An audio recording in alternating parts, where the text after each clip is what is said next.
Shalom. और एक बार प्रभु यीशु मसीह के महान और सर्व सामर्थी नाम से आज के नए दिन के लिए मैं परमेश्वर का धन्यवाद देता हूं।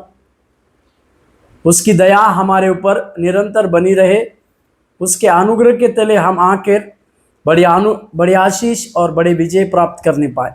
आज का आशीष और अनुग्रह देने वाला वचन भजन संहिता 62वें अध्याय और उसके 11वें वचन।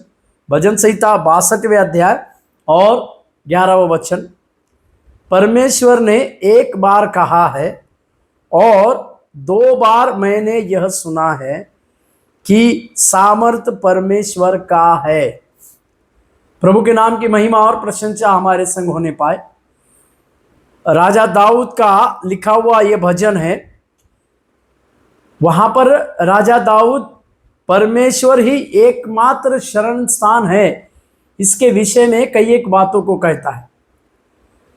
लगातार अपने भजनों में दाऊद जो है परमेश्वर को अपना शरण स्थान मानते हुए हम देखते हैं। लगातार उसके भजनों में एक शब्द आता है, तू मेरा शरण स्थान है, ऊंचा गढ़ है कह के।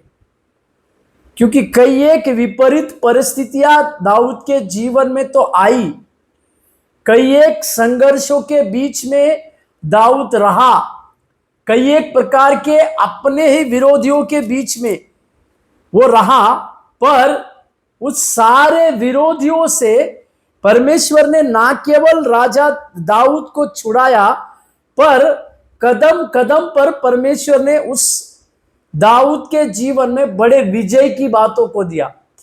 इसी के लिए चाहे वो कहीं पर भी रहे, रेगिस्तान में रहे, एक सुनसान जगह पे रहे, राजमहल में रहे, अपने घर में रहे, एक बात हमेशा राजा दाऊद के जीवन से हमें सीखने को मिलती है, वो ये है कि वो अपने जीवन में परमेश्वर को ही अपना शरण स्थान मानता है। उसके पास कई एक लोग होने के बावजूद, कई एक सैनिक, कई एक सेना के लोग होने के बावजूद भी राजा दाऊद उनके ऊपर भरोसा नहीं करता है, पर परमेश्वर के ऊपर और परमेश्वर की हुजूरी में जो सुरक्षा को महसूस करता है वो किसी जगह पर नहीं। इसी के लिए वो कहता है कि परमेश्वर ने उसे एक बार कहा और उसने 2 बार सुना। मतलब इसका अर्थ क्या है कि परमेश्वर एक बात जो कहते हैं वो ठोस बात होती है, क्योंकि परमेश्वर मनुष्य की तरह बोलते नहीं। मनुष्य का स्वभाव अपनी बातों को बदलने का होता है, पर परमेश्वर उस प्रकार से नहीं। जो बात परमेश्वर एक बार कहते हैं वही बात हमारे जीवन में होती है। राजा दाऊद को परमेश्वर से ये 2 बार बात क्या सुनने पड़ा? तो परमेश्वर की सामर्थ है, कि सामर्थ परमेश्वर के पास है।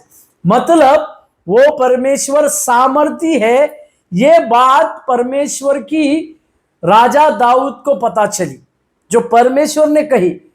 मेरे प्यारो, हमारे पास भी शायद आज के सवेरे के समय में परिस्थितियां उल्टी होगी, विरोधियों की बातें कई एक आपके कानों में आती होगी, कई एक प्रकार के नेगेटिव फोर्सेस आपके सम्मुख में होंगे। इन सारी बातों में एक बात मैं कहना चाह रहा हूं आज के सवेरे के समय, सामर्थ परमेश्वर की है।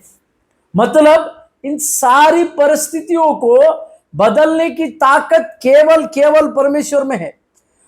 यदि आपके जीवन में परमेश्वर को प्रथम स्थान देने वाली बातें हो, यदि आपके जीवन में परमेश्वर को सर्वश्रेष्ठ मानने वाली बातें अगर हो, तो आपके जीवन में परमेश्वर अद्भुत चिन्ह चमत्कारों के काम करेंगे और अपना सामर्थ आपके द्वारा प्रकट करेंगे, तो हम एक बड़ी विजय को प्राप्त करें।